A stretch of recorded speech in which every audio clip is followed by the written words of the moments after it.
Hi, Sophie! Hi, Sinh. Hi, everyone! And welcome to the Snack Covenant, episode 281. And today, back with us to talk about another Queen of Dark Souls 2, our very special 25-year-old Icelandic son, Aesir. 26! 26, I'll have you know. They grow up so fast.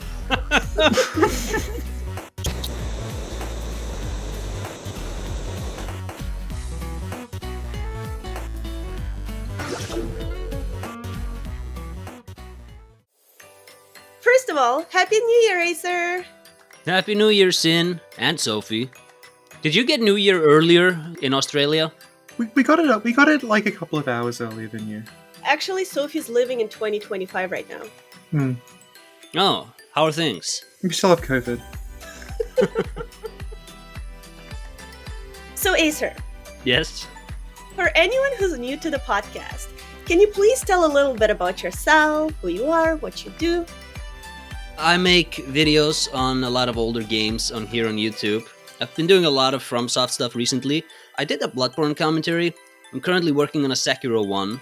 Almost 4 hours in now. It should be out a few days before Elden Ring, hopefully. And yeah, I got to know the two of you very well because we collaborated on the Bloodborne commentary. Even though I got to keep all of the millions of dollars it made, it didn't.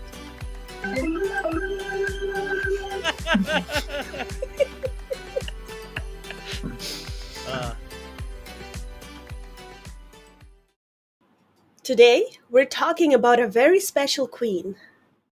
Elana, the Squalid Queen. And what does squalid mean in English? There's actually an interesting story behind this. Okay.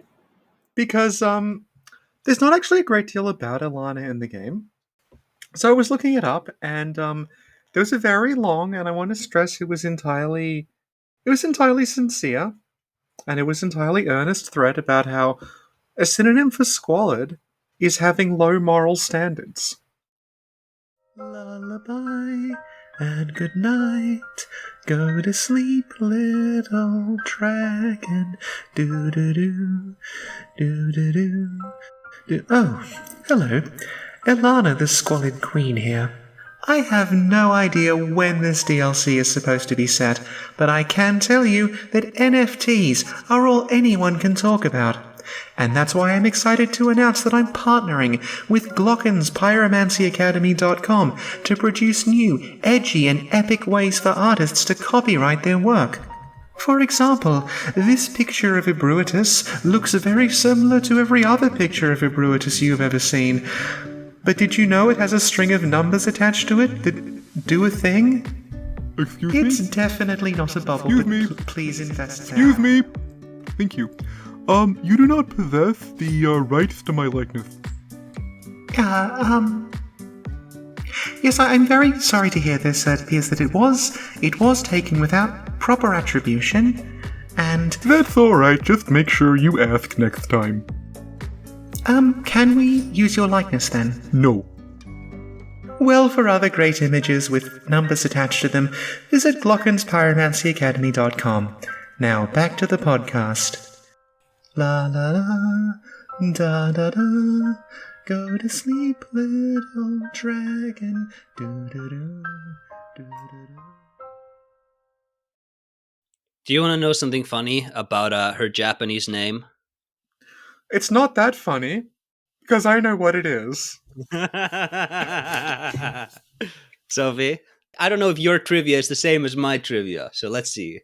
Elana's name in Japanese is Elana the Queen of Kagare. For anyone who's new to the podcast, they may not understand why Kigare brings out such an emotional reaction in us. Yeah. But it's okay, because we actually have an expert, the great Master Miyazaki himself, who can explain it to us.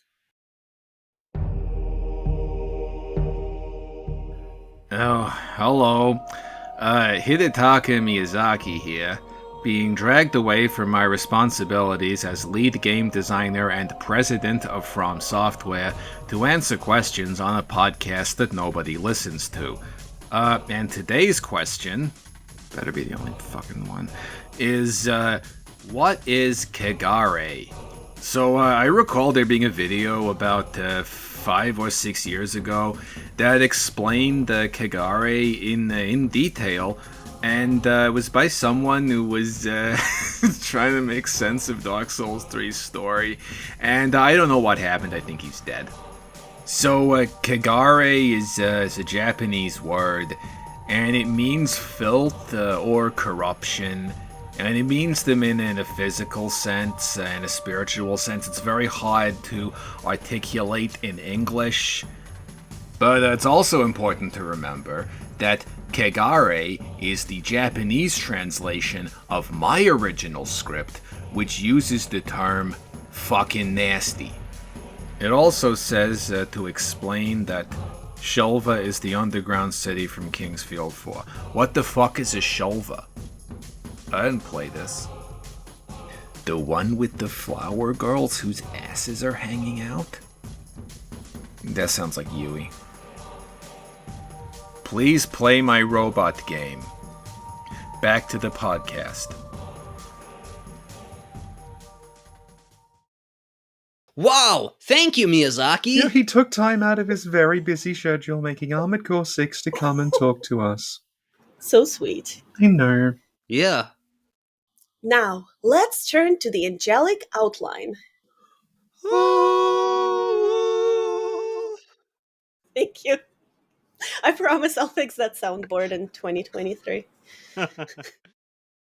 So, Elana, the Squalid Queen. Mm-hmm. Where does she come from? Good question. Yes. She comes from Manus. I was gonna say that! Okay. Aesir, you look like you have something to say. I was wondering where Elana came from. Well, from Manus, obviously. Oh, what an idiot I am. Why does that sound work and not the angel? All the queens come from Manus. They're little shards of Manus, distinct little personality quirks of his. Yeah. They attach themselves to the kings of Dark Souls 2, and then everything goes to hell. Or something goes to hell, and then they go for the king, as we found out last time. And they represent different aspects of Manus, right? Yes. Which aspect of Manus does she represent? His anger. Corruption. Okay, well. Oh. Well, that was really embarrassing.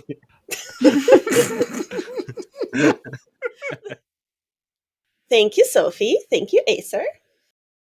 So, Aesir, Yes. could you elaborate on why you said corruption? Well, I think it's pretty obvious. Sophie probably doesn't see it because Sophie, not that great on lore. That's Doesn't true. know what she's talking about. Complete noob. No, it's more thematic, I guess. Anger is probably the aspect of Manus that Elana embodies better. But on your channel, you've gone through this 1,000 times. Like, you have power from above, flows down, and then it stagnates at the bottom. And that's like the Sunken City, where it's this deep down in a deep cave, covered in poison. And Elana is sort of a manifestation of that. But she didn't used to be. She used to be more normal. Yeah. And yeah, that's where anger comes in. Well, they describe it as like anger, but there seems to be like a revenge aspect to it. Like she's not just like "Durr," she's like angry about something. That's like her whole motivation. Mm-hmm. Yeah. And if we look at the description of Soul of Elana, the Squalid Queen, who rests beside the slumbering dragon of the eternal sanctum. The Child of Dark accompanies the dragon, slowly amassing souls in anticipation of the coming day of vengeance. The wondrous soul of this augur of wrath can be used to acquire numerous souls or to create something of great worth. So here we see two important elements: a dragon and vengeance. Essential for any RPG, really. Alright, so I think we need to like step back a bit and talk about Shulva and like what Elana did in Shulva. So Shulva is called Shulva the Sanctum City. And It is somewhere that we reach via a weird warpy thing in the Rottens arena. And you might think, well, where the hell is it then? But it kind of specifies through some of the item descriptions, like the placement of various assets, that this is like, it may have been a long time ago. We're not sure how time is really working when we go there, but this is underneath what we know of as Black Gulch now. If you kept going down, like presumably this is like literally this is below it. It may be caved in or something.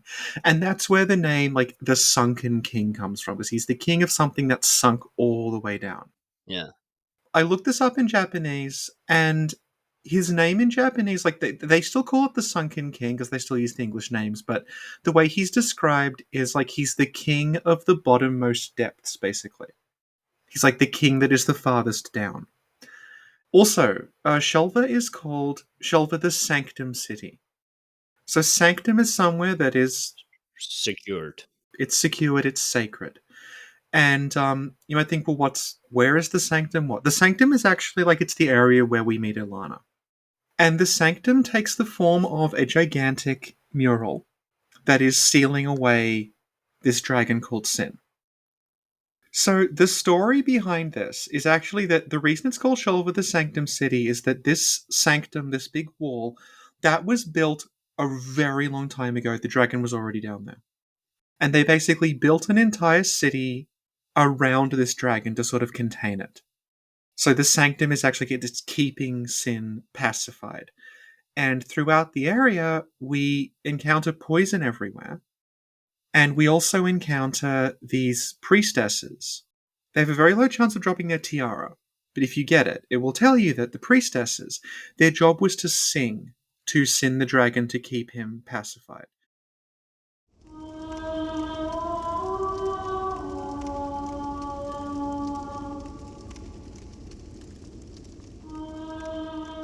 So that singing is supposed to be keeping Sin pacified. They think it's keeping Sin pacified, but if you look into it, it says that, like, it's actually not clear if Sin was even aware of the singing. They were just sort of doing it. Mhm. So, Elana herself looks a lot like one of these priestesses. Her design is very, very similar. So we can sort of assume from that, like, Elana, when she started off, when she was queen of this place, she was probably, like, she was maybe the head of these priestesses. She was also trying to keep the dragon asleep. And Elana, when you meet her, you can hear the singing coming from her room. And where she's positioned directly in front of that big mural. The dragon is behind it. So this is what we were getting at. Like, she wasn't always like Elana, the queen of ruin, the queen of filth, the queen of Kigare. She was Elana, presumably, like, she was just like keeping the dragon there, like all the other priestesses were. So the reason there is all of this poison in Shulva is that a guy called Sir Yorgh heard about Sin, and he took his unit of knights, who were called the Drakeblood Knights, to Shulva, and they basically fought their way through the city, killed a whole lot of people, found Sin, and then Yorgh was like, I want dragon blood. This is something that's never really, like, developed, really built on. The notion that, like, dragons themselves harbor some sort of, like, means of breaking this cycle of light and dark because they exist outside of it. That's something we actually talked about on the last Dark Souls 2 episode with Aldia. But regardless of his motivations, Yorgh wants dragon blood. He fights his way through the Sunken City. May not have been sunken at the time. Kills a lot of people. It mentions him killing the Sunken King. It's also possible the Sunken King died from poisoning later on because Aldia says he drowned in poison, so it's not clear. Does it say that he killed him, like, explicitly he took his sword to him, or did he kill him by releasing the poison? It just says after his defeat of the Sunken King, Sir Yorgh, blah, blah, blah. So it implies he did something. So after his defeat of the Sunken King, we'll keep the wording ambiguous. Well, didn't necessarily kill him. Well, he's dead. Yeah, well, no, what I mean, he may have defeated him, then went to the Slumbering Dragon, unleashed the poison, and then the king dies because of the poison.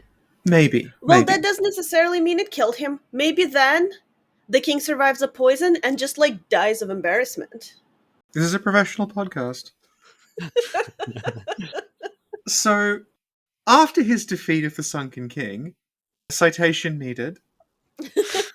Maybe this can link to, like, Yorgh's defeat of the Sunken King, and you go there and it says his page doesn't exist yet. No. There you go. So after that happens, Mm. Yorgh gets his spear and he shoves it in the side of Sinh. And Sinh wakes up and goes, "What the bitch?" And basically pukes everywhere. God. And Sinh has, over time, absorbed all of this poison into his body. Yeah, from all those Japanese slippers, I think. Possibly. It's not clear if Sinh was like a wholly benevolent thing or he just happened to get the poison. I'm very benevolent. You're super benevolent. But there is this interesting aspect to Sinh where it's like, you can read Sinh as a benevolent figure that like absorbed all the poison from the land to make Shulva like a safe place to live. But they also at the same time they're like, well, they sung to Sinh, but we don't know if Sinh was listening. It's entirely possible that like they just worshipped this sleeping dragon and it's just a dragon. It doesn't care about them. They just start worshipping it very sort of like kind of like the Healing Church and the Great Ones in Bloodborne. Like, here's just a weird thing. This is very powerful. It's our god now. And it's like, oh, I don't care. Yeah. So Sinh has absorbed all this poison into his body. When he wakes up, he flies around and he vomits poison all over Shulva. And that is why everything in Shulva is poisonous. It wasn't always poisonous. And there is an interesting little motif in Shulva of trees and flowers. Yeah, let's talk about the little tree. What's it called? The tree pagan tree. The pagan Yeah, tree. the pagan tree. Sinh loves that thing. We're I not love that talking thing about too. that tree just yet. Oh. Yeah, little teaser. We do have a lot of content planned for the pagan tree, including a voice for it.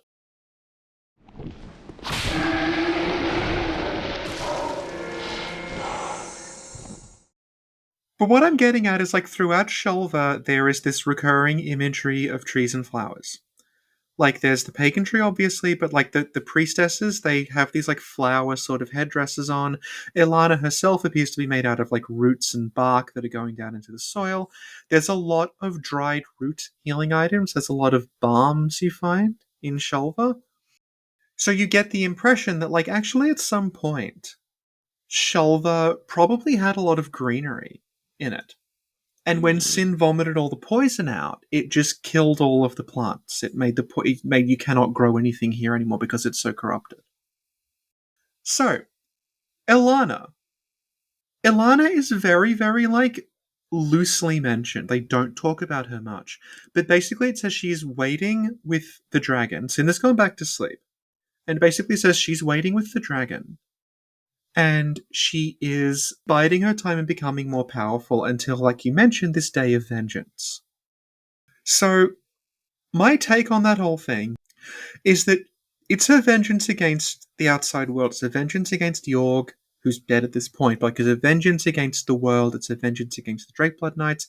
It's a vengeance against their descendants because they came and they destroyed her city. They killed her husband. And she is just sitting there stewing. She's stewing in her anger because she is the anger of Manus. That's also very curse the hunters.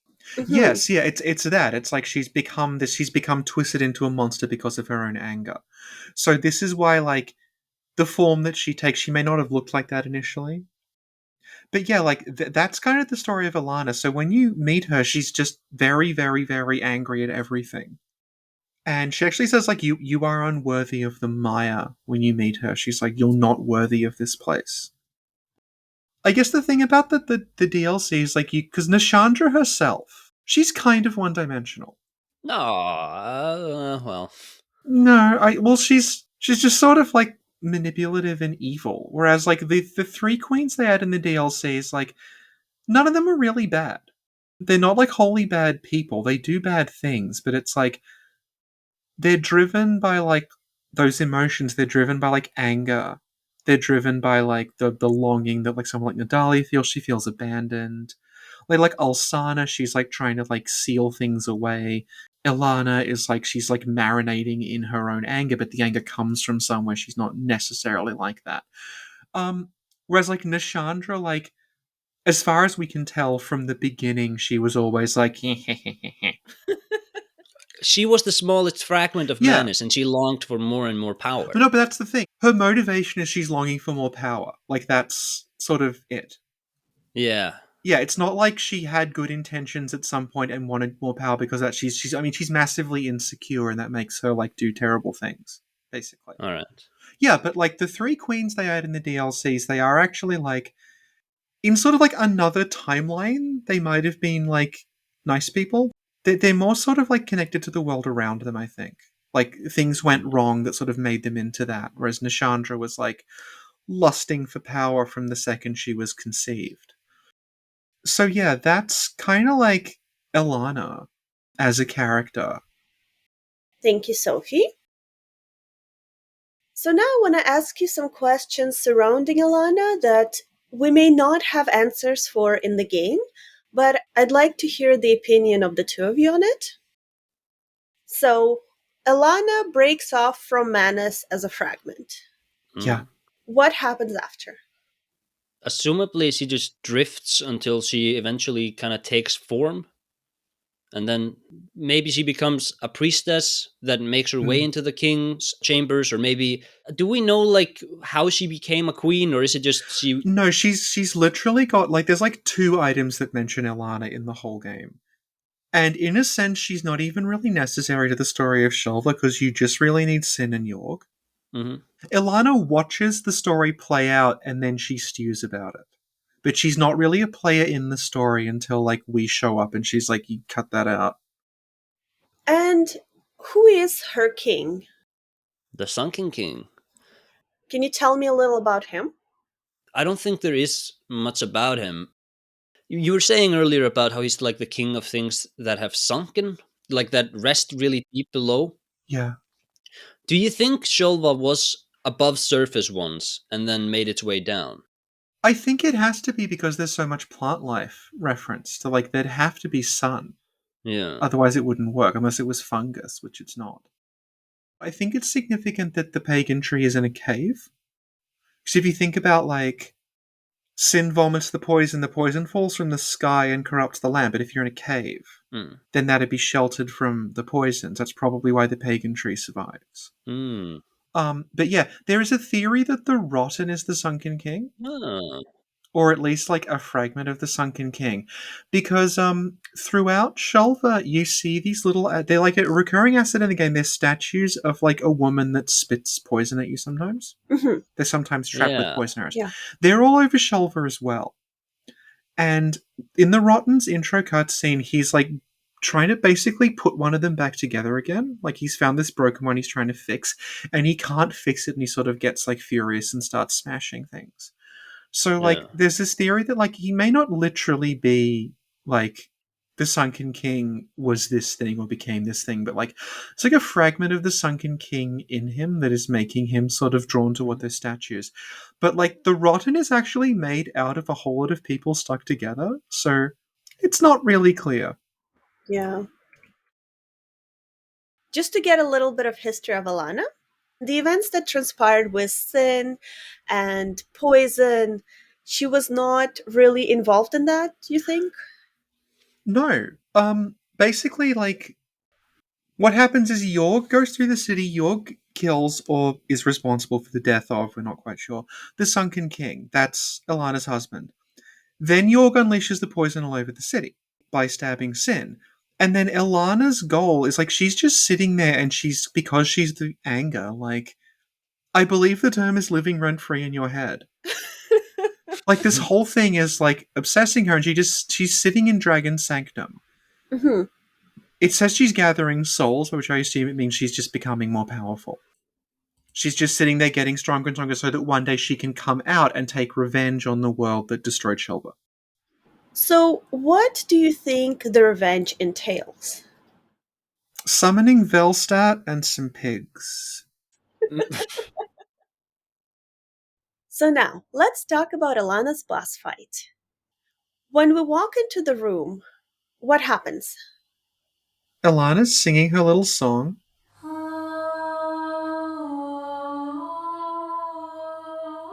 She's facing the big mural of the dragons.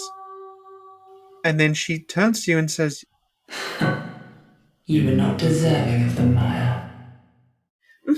And could you please describe Elana? She's a sort of like zombie-looking lady.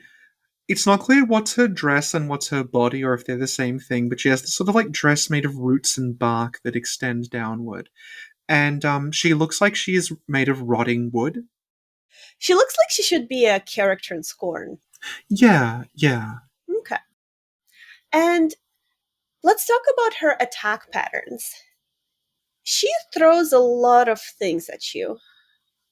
Yes, Yeah. she throws a lot of projectiles and a lot of Yeah. people at you, yeah. Yeah, like she throws like the Chaos Storm, she throws Affinity. I looked it up earlier, but I don't remember by heart. I can tell this, and I can tell you don't know what any of those spells are, and you're just reading them. No. She throws Chaos Storm, Affinity. If you go to darksouls2.wiki.com, So that's wiki.com. yes, and you search for Elana, there's a page that tells everything about her. We don't even need to do this podcast, basically. That's true of everything we do. Sinh discovers Wikipedia. So this is interesting. The attack patterns. Like, you've just become like Lobos Jr. Okay, here's the attack patterns. She can cast Flame You've even Swat, seen Elana in game before? Dark Orb, Chaos Storm, Dark Storm, This DLC? Affinity, and Dark Hail. She Your can silence summon will only incriminate you skeletons. further. 3 when player is alone, 4 when there is a single phantom, and 5 when there are 2 phantoms. Did you test that? She can summon Velstadt, the Royal Yeah. Aegis. Yeah. This version will never power up, meaning he's restricted to physical attacks. She can summon 3 little piggies. I actually don't think Sinh ever has fought this boss. And she can teleport near the player and attack with her Wrathful Axe or cast a Dark Orb. And finally, she attacks and melee with her axe up to 3 swing combos. Oh. She's very good at this. Ooh. She's been practicing. Yeah, and like you obviously know like the iframes on the combos and everything. Yes. Yeah. You made it sound like she's just sitting there stewing. No, she's been practicing. She's been like thinking about this. She has her piggies. She has her combos. I think what was going to happen is that she was going to go out of that cave. She's in the cave, right? Clearly you were too focused on the moveset to notice that, yes, she is actually in a cave, yes. So she's going to march out of that cave and literally kick everybody's butt one by one. You know the problem with that? What? She can't leave the room because it's only accessible from the outside. Oh my god. Aren't the stairs are also massively broken? Yeah.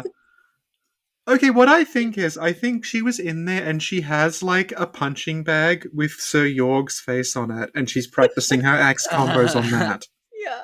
Yeah. You know, I do think there is something notable about the boss fight, though. Not that Sinh wasn't giving us a lot of value there, but that she's pretty weak against magic.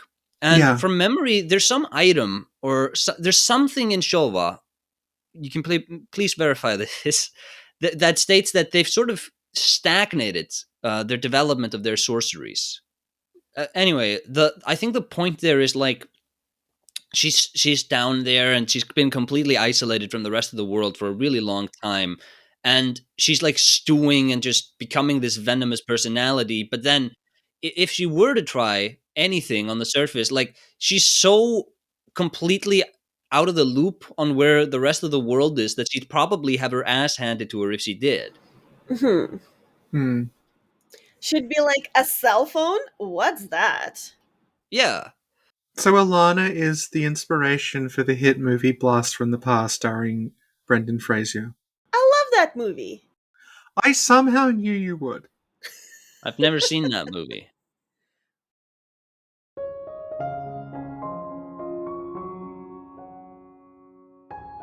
Hi, Sophie here. I just made a bit of a mistake, and that was likening the events of Crown of the Sunken King to the 1998 Brendan Fraser comedy Blast from the Past.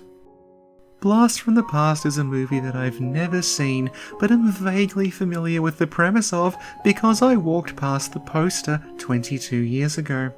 But if Sinh can get away with skimming wiki articles live, so can I. Film focuses on 31st.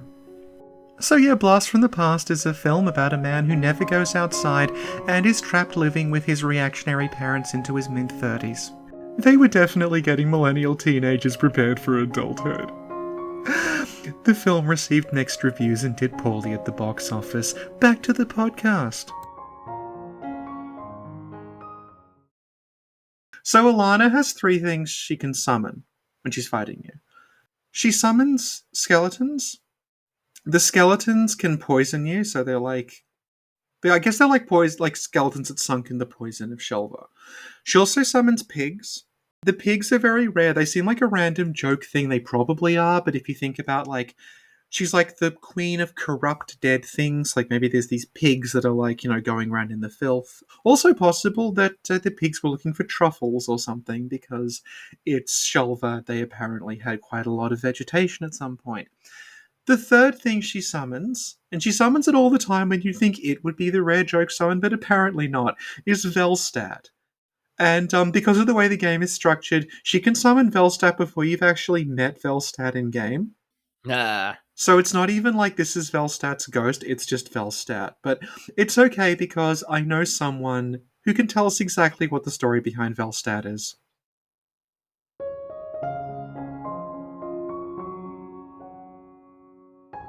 Hi, Sophie here.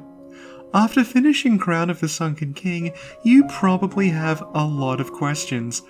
Most importantly, why is Velstadt there and why is he made of piss? Well, thankfully, I was able to slide into the DMs of himbo expert and Manus fangirl Bubble and ask her exactly what the deal was. Here's her response. Raim is obviously a tsundere who's madly in love with Velstadt, and gets really, really mad when the latter doesn't get it. Why does Raim get so angry if we show up in Velstadt's armor? None of the other enemies think we're Velstadt. The answer is, love makes you stupid. Very, very stupid. Raim takes a glance, sees a tiny man in a bell helmet and goes, "Legasp, Velstadt, why are you here and why do you expect me to be happy? Take my second place!" Raim needs a way to make Velstadt jealous. So one day he snaps and says, "I've got a sugar mommy, Nadalia the Bride of Ash. I'm leaving and never coming back." And Velstadt turns to him and says, "Bro, I have a sugar mommy too. Elana, the Squalid Queen. And she asks me for tips on how to get big titties." Consumed with rage, Raim leaves and buries himself below the ash, crying like a mole. Well, there you have it. It's as good an explanation as anyone can reasonably hope for something that frankly makes no sense at all. Anyway, back to the podcast. And we actually have 2 people we can summon to fight her. So they're Benhard of Jugo Yeah? and Steelheart Ellie. So they're both hearts. Oh, that's true. Oh. That is true. And what's their deal with Elana? Why would they want to fight her specifically? There's no explanation. No? Okay. Well, Benhart's a story character. Like, he's in the game. He's the guy with the Blue Moon Greatsword. He has a whole arc throughout the game, kinda. You follow him through to the giant memories and stuff, but he's just in Shulva. And Steelheart Ellie is a character the DLCs do, and she's just in Shulva. Okay. Like, Steelheart Ellie is in a bunch of places. She's absolutely worthless as a summon, to the point where I wonder if she's a deliberate, like, troll. I love the guy who just turns into a barrel. Maldron. I love that guy. Late at night, I think of you. Your vision floods my mind. Maldron is the single greatest NPC invasion in, if not, like, history itself, then at least Dark Souls history. Maldron is so good, and they never did anything like him again. Because Maldron is an NPC who is programmed to behave like a player who is trolling you. And he is the greatest thing I have ever seen. He does all the gestures. He pretends to be a white phantom. He chameleons himself into objects and then tries to backstab you. Doesn't he drop those very good things too? Yeah. No, and he does this thing the first time you meet him. He has the ring that makes you look like a white phantom on, even though he's a red phantom. And he actually gestures toward you and says, like, does the follow me gesture and just runs. And if you follow him, all these enemies just come out and gank you. I love him so much. There isn't much I wouldn't do to be sure you're mine. What happens when we defeat poor Elana? The mural behind her splits and opens up. Mm-hmm. In a really dumb way, because like the head of the dragon is like separated when the doors open, but like the neck of the dragon is partially like going from one door to the other. Why isn't the whole head of the dragon attached to one door? Well, I gotta spell the T on this mural, okay? Okay. So first thing I want to point out is like the Japanese name for Shulva is not Shulva the Sanctum City. It's basically Shulva the City of the Holy Wall. And I think that is supposed to be the Holy Wall. It's like it's the same thing, like Sanctum is where the dragon is, Holy Wall, same thing. Now, the second thing is, as you recall, Sin, we talked about Aldia recently. Mm-hmm. You know in the Shrine of Winter, there's that like weird relief, right? Mm-hmm. So this is the relief. Right, yeah. Now I am going to send you what the Holy Wall looks like. Whoa. It is the same image, but like the Shrine of Winter one is a 2D representation, and then this one is 3D. What does that mean? I think like, because the thing about like Sunken King is there's a bunch of stuff in here that was for the base game and not used.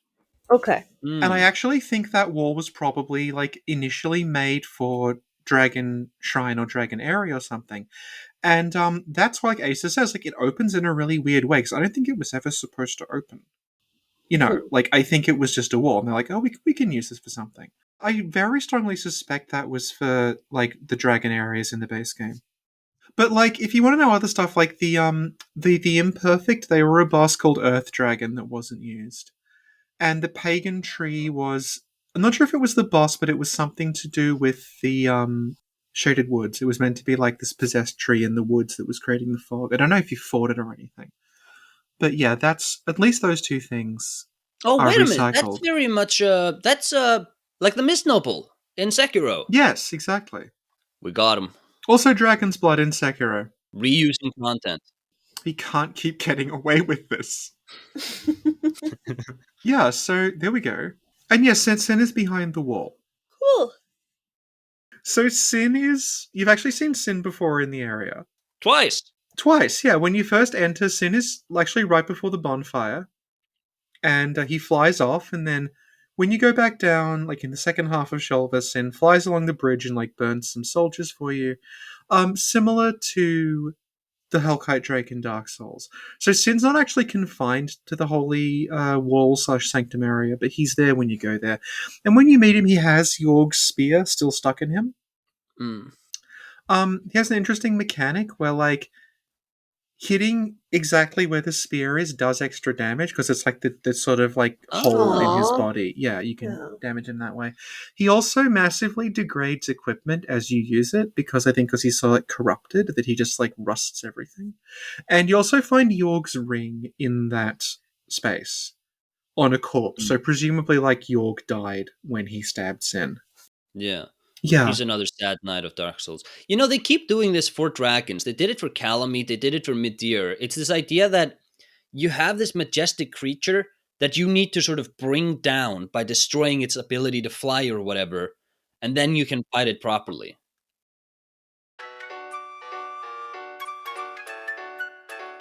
Sophie, do the outro. Aesir, do the outro. Thank you. This has been the Snack Covenant, episode 281, I believe. Yeah. Where we talked about the Sunken City, but more importantly, Elana. Did you two know that when... What's his name? Yorgh? Is that the knight? Yorgh. Did you know that when Yorgh... Did you know that when Yorgh went down there for the first time, and he met the Sunken King, he told him that his waifu was trash, and it was apt? It was what? Okay, that's the second failed attempt to end this on a joke. What is the last word you said? I didn't understand it. Apt. What does that mean? Applicable, like it was very fitting. Because she's the queen of, like, filth and trash. Oh yeah, that's very funny, Aesir. Thank you. 2022 is off to a great start. You have reached the office of Hidetaka Miyazaki. When you hear the beep, hang the fuck up. Hello, Mr. Miyazaki? Yui's not answering? I rang him several times, but he's engaged. I noticed there was a big tree in Elden Ring. I was wondering if you'd settled on a final boss yet? Could you call me back, thank you?